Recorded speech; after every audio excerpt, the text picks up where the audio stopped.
des gens qui se protègent. Oui, corporatisme, oui, qui se protègent. Mais on l'a vu déjà entre les prêtres qui, voilà, on fait des mutations. Mais je pense que, vous savez, je voulais juste terminer là-dessus pour dire qu'on a une structure hiérarchique qui agit mal. Mais j'allais parler du pouvoir divin. Et je vais parler un peu avec un vocabulaire un peu de catholique, mais je voulais parler du mot intercession. Vous savez, vous connaissez ce mot. Qu'est-ce que c'est que l'intercession? Il faut bien se dire qu'à chaque fois qu'il y a des abus, que disent les prêtres? J'intercède. Ce que je te fais, c'est parce que c'est Dieu qui le veut, c'est la volonté divine. C'est très important. Hein. Vous savez, quand il y a eu l'histoire, vous avez un documentaire Arte avec des bonnes sœurs qui ont été abusées. Vous avez vu ce documentaire, ou peut-être que vous ne le savez pas, mais il y a des bonnes sœurs qui ont été abusées. Il y a un documentaire très intéressant là-dessus. Que disait le prêtre au moment où il abusait de la bonne sœur? Tu te rapproches de Dieu, c'est la volonté de Dieu, tu es donc l'épouse de Dieu, et moi je suis celui qui intercède et qui va te faire connaître l'amour de Dieu. Vous imaginez quel type d'amour, hein? C'est un travail d'emprise. Voilà, merci. Un amour charnel. Alors donc, bien sûr, la bonne sœur se rendait bien compte que c'était pas normal, mais pourquoi ça marchait? Pourquoi ces bonnes sœurs se laissaient faire? Parce qu'elles étaient sous emprise. Elles sont sous emprise, mais comment se fait-il qu'un prêtre qui a fait vœu de chasteté en vient à ces méthodes? Comment on peut l'expliquer psychologiquement? Moi, là où je l'explique, c'est que quand vous avez du pouvoir qui est mis, quand on vous donne tout pouvoir, c'est la mère de tous les vices, en fait. Quand vous avez le pouvoir, entre guillemets, de vous prendre pour Dieu, même s'ils ne sont pas Dieu, l'humilité, quand vous savez, on ne se prend pas pour Dieu, quand par exemple, il y a des personnes qui guérissent et qui disent c'est au nom de Jésus, il y a une humilité à avoir, on sait qu'on n'est rien. Si vous guérissez, c'est parce que c'est Jésus qui se passe par vous. Mais à un moment donné, il y a des personnes qui sont dans des croyances démiurgiques, qui se prennent pour Dieu. Là, le risque, quand on vous donne un pouvoir comme ça, c'est de vous prendre pour Dieu. Et je crois que certains prêtres, à un moment donné, abusent. Vous savez, l'expression abus de pouvoir, elle est très importante. Abuser de son pouvoir. Mais d'accord, mais ils ont un pouvoir. On fait un abus de pouvoir.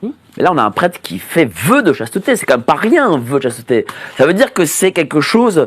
C'est comme une promesse, on va dire à vie que l'on fait à un dogme. Vous voyez, c'est pas et le casser comme ça, c'est pas rien.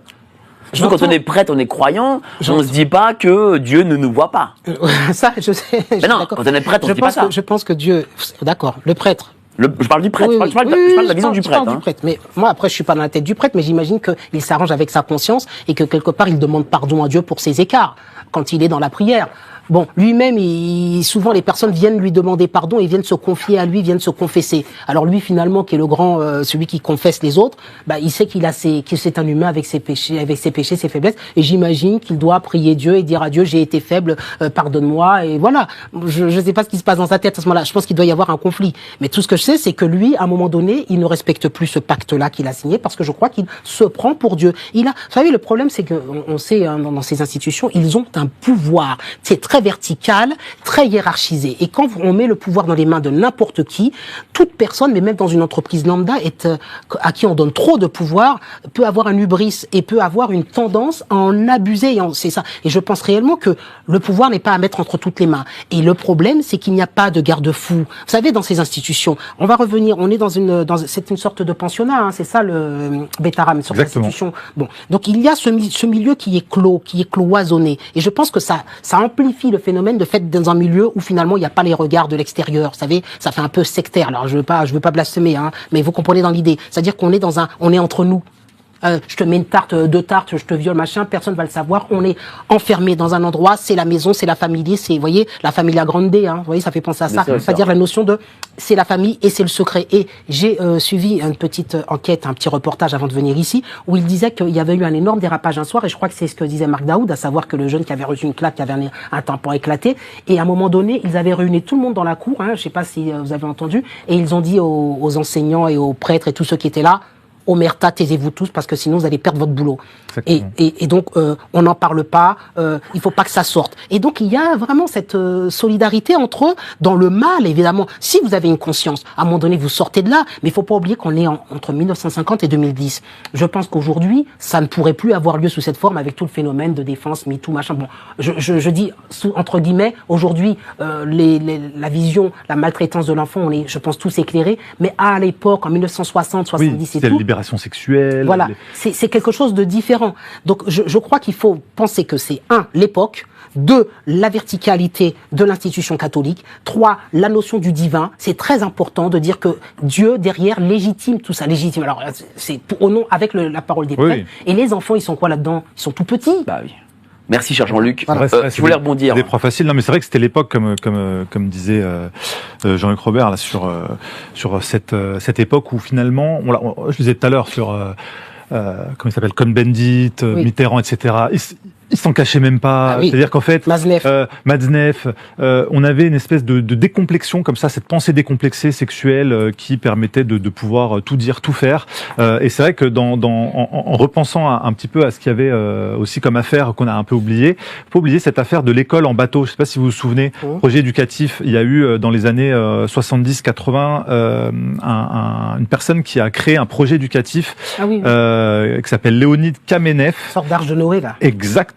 Et donc, ils avaient fait ce projet éducatif sur lequel il y avait des enfants qui partaient avec eux plusieurs mois avec l'accord des parents. C'était une école sur la mer et dans laquelle il y a eu des histoires d'abus.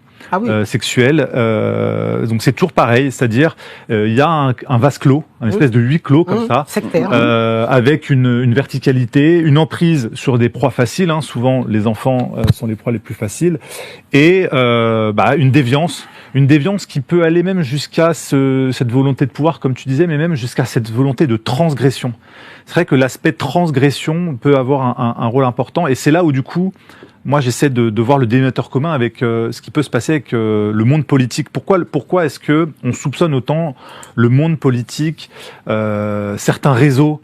Parfois, on soupçonne certains réseaux maçonniques, de rituels, de choses comme ça. On avait parlé aussi de cette fameuse ancienne loge maçonnique où il y avait des ossements qui avaient été retrouvés en France, et bon, ça avait été classé sans suite.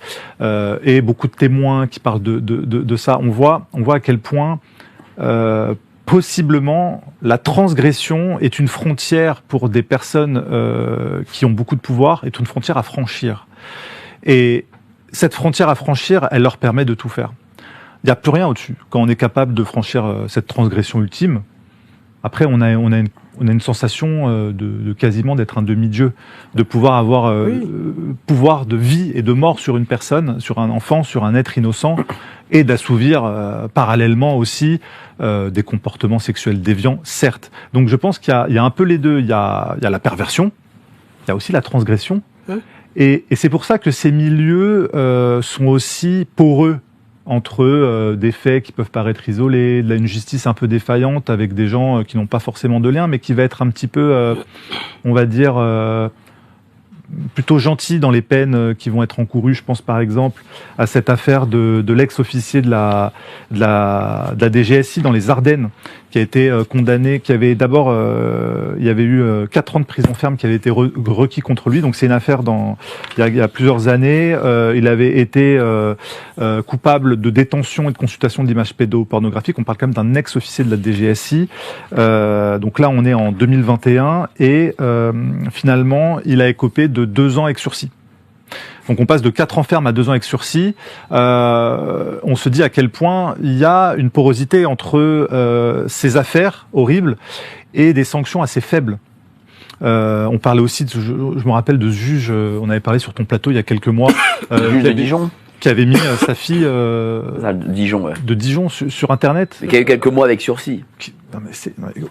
C'est quand même ahurissant de voir à quel point ces affaires-là sont vraiment minimisées par la justice, qu'il y a des anomalies souvent de procédure, que les politiques ferment les yeux, parce que l'affaire Zandvoort, on pourrait se dire bon bah là, qu'est-ce qu'ils avaient à perdre? Ça ne les concernait pas. Ils auraient très bien pu donner l'instruction de vraiment enquêter et de condamner lourdement les coupables. Ce CD-ROM a disparu. Pourquoi? Est-ce qu'il y a des réseaux à protéger? C'est vrai que je le disais tout à l'heure, c'est bien de le rappeler.